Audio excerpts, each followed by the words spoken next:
This is your week 11 tech writing video. As always, ignore any due dates and times you see in this video and instead check your course for the due dates and times that apply to you.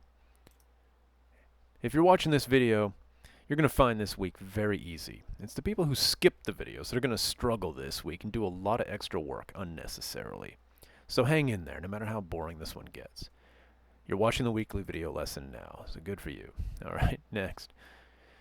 I got you two videos here that Kelly in Career Services made, and she actually made them just for me for the tech writing class. She made them last semester, but they're still relevant this semester, and they're on basic resume building skills. Now, resume building isn't exactly a tech writing specific skill, but eventually you are going to have to build a resume. My class is a good place to practice that.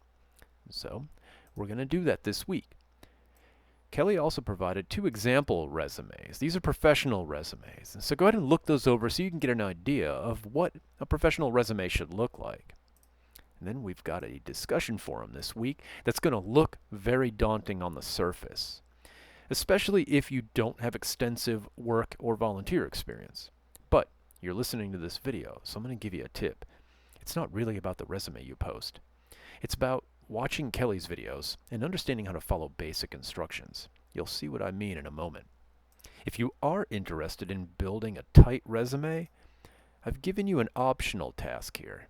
Listen to the Resume Myths podcast hosted by the University of Virginia, at least the first episode, and if you're getting ready to apply for a job that requires a resume, give the first one a try. It's a group of students at the University of Virginia who are helping other students prep for that first job hunt. And the first podcast address a lot of the misconceptions about early resume building. All right, let's move on through this week's materials. So here are those two videos Kelly made. Don't skip these. There's a lot of useful information in here. And even if you're not looking to build a resume immediately, if you watch these and digest them, when it comes time to build a resume in a few months, maybe over the summer, then the material that you gleaned from these two videos will resonate as you look at other resume building resources. And what will happen is you'll find that you recognize some of the tips, tricks, and strategies other people tell you because they'll be review because you picked them up here in Kelly's videos. Here are the sample resumes Kelly provided to us. Go ahead and give these a look so you get an idea of what a professional resume looks like. Now here's the discussion forum. Like I said earlier in the video, this is going to look pretty daunting. It's not as much work as you'd think. Hang in there because I'm going to show you that there's not a whole lot you're doing here. Now, people who skip this video, they're going to do a lot of work and they're going to hate this week. So I got a little spiel here. Resumes, they're a necessary evil. Everybody hates them. We don't like making them. Employers don't like reading them. And so the best they can do is give employers kind of a very general idea of who you are and what you've done. At the same time, they leave a lot out. Nobody really gets to know you in the resume. Pretty much HR scans it and just looks to see if you meet the bare minimum requirements for a callback. So they're valuable, but boy, are they limited. So Kelly's shows you how to overcome some of those limitations in those two videos linked back on the previous page. So here's the link to get you back there.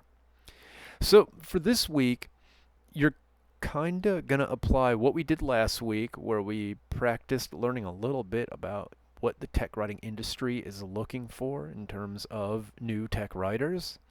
So maybe review the tech writer job description, especially those strong verbs on the responsibilities list. Now, I know most of you don't have a whole lot to put on your resume, and there's nothing wrong with that. There's a way you can highlight the skills that you brought into last week's assignment and kind of leverage those a little bit to help make a resume this week. Now, I'm going to keep calling it a resume, but again, if you don't have a whole lot of volunteer experience, you don't have a whole lot of coursework, you don't have a lot of hobbies or anything, what I'm looking at this as more of an opportunity for you to show me that you watched Kelly's videos and that you understand how to follow basic instructions. So you put what you can on this as a resume. Do your best to make it look like a resume, but if you're not comfortable sharing your personal contact information, don't. It's not a big deal. Maybe you don't want to give me your address. Just tell me what city you live in, maybe, or what side of the bridge you live on. Now, here's the part that's going to save you a ton of time. Really what I'm looking for is to see that you can take a Word document with all the crazy indenting and spacing and all the fonts and everything else that goes into creating a nicely organized resume, and I'm looking to see that you can stabilize it as a PDF, and that's something Kelly covered in her video. And so at this point, I can tell you this. If you give me a document that is neatly formatted, and it is a stable PDF and you upload it, if it's not exactly a resume, I don't think it's going to be a big deal. You give me a PDF and I'll pretty much be happy. Kelly shows you how to do that. Now, if you're not on the same type of device that she is, the steps she shows you might not go exactly in line with the steps you need to follow. And of course, you can just Google how to do the conversion on the platform you're using. Like you might have noticed, I always use a Mac, and so my steps for stabilizing a Word document as a PDF be a little different from yours if you're using like a Chromebook or something. But it's not a hard process to follow, and that's really what I'm testing here. Can you take a Word document, stabilize it into a PDF, and then upload it?